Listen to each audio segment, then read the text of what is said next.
Hello, third graders. Before we start reading, I think chapter 7, I just want to say I miss you guys. I miss seeing your faces every day, and I love seeing everyone tuning into these. It just makes me happy to see who's watching. All right, so we are on chapter 7. We kind of ended off on a little intense part, so let's see what's happening with Pax now. Pax squirmed in pleasure at the solid, warm weight of another body's nestled against him. Half awake, he sniffed to draw in the comforting scent of his boy. Instead of human, though, he found fox. He woke fully then, curled against him, snoring, was the vixen's brother. Runt whimpered and ruffled his tail over his snout, still asleep. Pax pulled himself up sharply. He had no practice at dominance, but the situation left him no choice. Go back to your den. When Runt tried to nestle into his chest, Pax nipped him on the shoulder. Runt shook himself awake and rolled to his feet. He didn't duck his head in submission. He made no move to leave. Play, his position invited instead. In other circumstances, Pax would have welcomed the good-natured little fox's company, but he had no interest in tangling with Bristle again, and in fact he had no interest in anything besides getting back to his humans. Pax fetched the plastic soldier he'd catched and dropped it as an offering, then warned him away again. After a final pleading look, Runt took the toy in his mouth. Pax followed him out and watched until he slipped into a hole a few tail lengths away. When the thunderstorm had hit, short but violent, with whole sheets of sky splitting open in wrathful cracks, Pax had worked his way into the shallow entrance of an abandoned den not far from the one Bristle shared with her brother before taking measure of his surroundings. Now, in the pale light of the half-moon, he took a moment to survey them. The hillside faced south. Here the roots of the trees seemed to claw at the sandy soil like the brown knuckles of clenched fists. Tucked among them, Pax saw 3 den entrances. Above this hillside, the forest rose to the north and west, back to the road. Below, a vast grassy valley sloped away. It was an ideal location. The hillside perch provided little cover for approaching predators, while the line of trees protected the foxes from the north winds. The meadow smelled abundantly of life. As Pax took all of this in, a tension deep within him loosened. It was the same way he'd felt as a kit when, after he'd pushed his food dish to the farthest corner of his boy's nest room 3 times, Peter had finally understood to leave it there. Away from the cold north wall and with a view of the door where the father entered, sometimes in anger, safe. But this place was not safe for him. Bristle had warned him that in this same meadow lived an older fox and his mate. He was already facing a challenger from outside and would not tolerate the presence of another lone male. And just then Pax saw movement below him. A broad-shouldered alpha with black and gray fur emerged from the brush halfway down the slope and marked a sapling beside him. The big fox began to groom, but with a paw still to his ear, he suddenly pricked his snout into the breeze. Pax bolted up the hill and plunged into the forest undergrowth. He picked up his own scent easily, although it had rained hard. Stopping only for quick licks of water from the leaves, he followed it back to the road. There, Pax caught the lingering scent of the military transport caravan from the day before, but no other traffic had passed since then. He settled himself onto the fallen oak trunk again to wait. Morning brought the shimmery buzz of insect clouds and the chatter of waking birds, but still no traffic sounds on the road. As the sun rose hot and dry, it burned off the rain droplets that had hung from every green shoot. Pax was aware of his hunger now, but his thirst was worse. He had nothing to drink since leaving his human's house. His throat was parched and his tongue swollen and thick. He felt dizzy whenever he shifted his position. 100 times a thin scent of water drifted past him, but he never considered abandoning his post for its promise. His humans would come back here. He dug his claws into the wood and strained for the sound of a vehicle on the silent road. An hour passed, and then another. Pax dozed and woke and remembered remembered, dozed and woke and remembered. But then the wind brought news of something approaching. A fox, the same male he'd seen earlier, the one Bristle had warned him about. A fox's gait was deliberate, showing neither hesitation nor wasted energy. The way his grayed coat draped his frame announced that he was old. As he drew close, Pax saw that even his eyes were clouded gray with age. After offering his scent, Gray settled himself on the grass beside the fallen trunk. He made no move to elevate himself, indicating that he meant no threat. You carry the scent of humans. I lived with them once. They are approaching.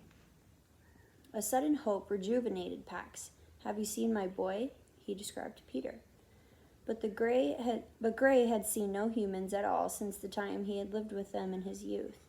And that was in another place, a dry, stony land of long winters and low sun, distant. The approaching humans are coming from the west. They are bringing war. The crows who have seen them do not describe any youth. The news weakened Pax. He swayed and nearly lost his grip on the trunk. You need water. Follow me. Pax hesitated. His humans could come at any time, but his need for water was urgent. Is it nearby? Can I hear the road from this water? Yes, the stream passes beneath the road. Follow me. Gray's manner, confident but not threatening, calmed Pax. He dropped from his perch and followed. Soon they came to a deep gash in the earth, from which rose the scents of water of the things that grew in rich mud. Pax peered over the edge and saw a silver brook, studded with black stones glinting between green reeds and purple blossoms. Gray began to angle down cautiously. Lured by the scent of water, Pax scrambled past him, straight down the cut. Halfway there, he lost his footing and skidded the rest of the way. When he righted himself, he stared. The water tumbled past him as if from a vast faucet, larger by far than even the spout that poured water into the great white tub his boy bathed in. He dipped his head. The water was cold and tasted of copper and pine and moss. It rushed into his mouth as if it were alive. It stung his teeth and drenched his mouth and throat. He drank, and he didn't step away until his belly was taut. Gray joined him, drank, and then invited Pax to rest with him. Pax cocked his head to listen intently to the still silent road above the culvert. I must be at the road when my humans come for me. Gray eased himself to the ground and stretched out. That road was blocked yesterday by the war sick. Pax thought back to the vehicles that had passed the day before, the ones that smelled like the boy's father's new clothing. It was true that the road had been unused since then, but it didn't matter. My boy will return for me. No, the crows report this. The road is closed. Pax paced from stone to stone, thrashing his tail as he worked the puzzle. The answer came. I will go to my boy at our home. Where is your home? Pax circled to be sure, although there was no question. He felt the pull of his home strongly from only one direction, south. Gray did not seem surprised. There are vast human colonies there. When the war sick arrive here, my family will have to move nearer to those colonies or go north into the mountains. Tell me about the humans there, how they are to live beside. Again, the old fox's compartment soothed Pax. He came back and sat. I've seen many from a distance, but I know only two. Are they false acting like the ones I knew? Pax did not understand. Gray rose to his haunches, agitated, and shared the behavior he had seen. A human turning away a starving neighbor, acting as if there were no food in his larder when it was full. A human feigning indifference to a mate she'd chosen. A human enticing a sheep from its flock with a soothing voice and then butchering it. Your humans do not do these things? Immediately, Pax thought of the boy's father pulling him from the car, his voice mimicking a sense of regret Pax knew was false, but the burst of lie scent he'd given off. He turned back to the brook. As it spilled over a pair of stones, the current split and then reunited in a liquid silver braid. Pax was struck by a memory. Not long after his boy had rescued him, when he was still a skittish kit, a stranger had come to the door. Pax had watched from under a table as his boy's father had greeted a woman with the long silver braids streaming over one shoulder. His smile showed all of his teeth, which Pax had come to understand meant, "Welcome, I'm glad to see you. I wish you no harm." But beneath that smile, the man's body was rigid with anger and fear. Pax had been confused by this fear. A small woman was projecting nothing but kindness and concern. She kept repeating the word Pax had already come to associate with the boy, Peter, in a pleading tone. The man's full-teeth welcome smile remained frozen in place, but the room had flooded with the bitter scent of deception as he answered her. His chest had been puffed out in threat as he shut the door hard against her. Pax turned to the older fox. "I have seen it. Not in my boy, never in him, but it's true of his father." The old fox seemed to age as he took this in. With visible effort, he rose on his haunches. "Are they still careless? They were careless where I lived with them." Careless? They plow a field and they slaughter the mice living there with no warning. They dam a river and leave the fish to die. Are they still careless that way? Once Peter's father was about to cut down a tree. Pax had watched Peter climb it to take down a nest and move it to another tree. On cold days, Peter brought fresh straw to Pax's pen.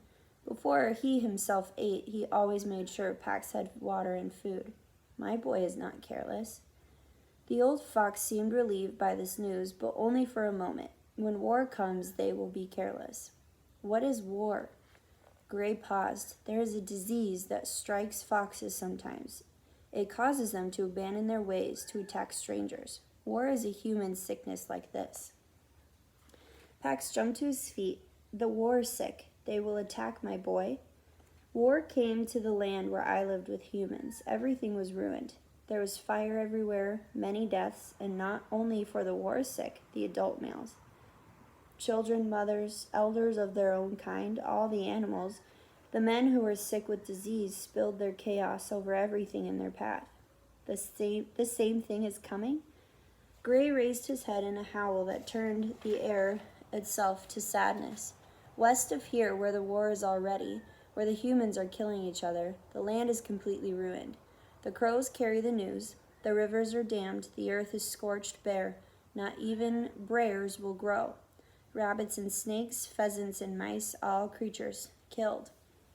Pax leaped to the path. He would find his boy before this war came. Gray followed. "Wait, I will travel south with you to search for a new home. Follow me back first." "Back to the meadow?" "No, the vixen warned me not to return."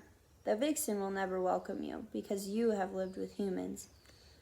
Pax then caught a quick flash of the same scene he'd watched pass between the vixen and her brother, a cold, howling wind, a mated pair of foxes in great distress, a cage of steel clamps, blood-staining snow, and then abruptly, nothing. "But she's not dominant. Follow me back. We will rest and eat and leave tonight." All right, so we'll have to see what happens next. Thanks for tuning in, guys. Bye.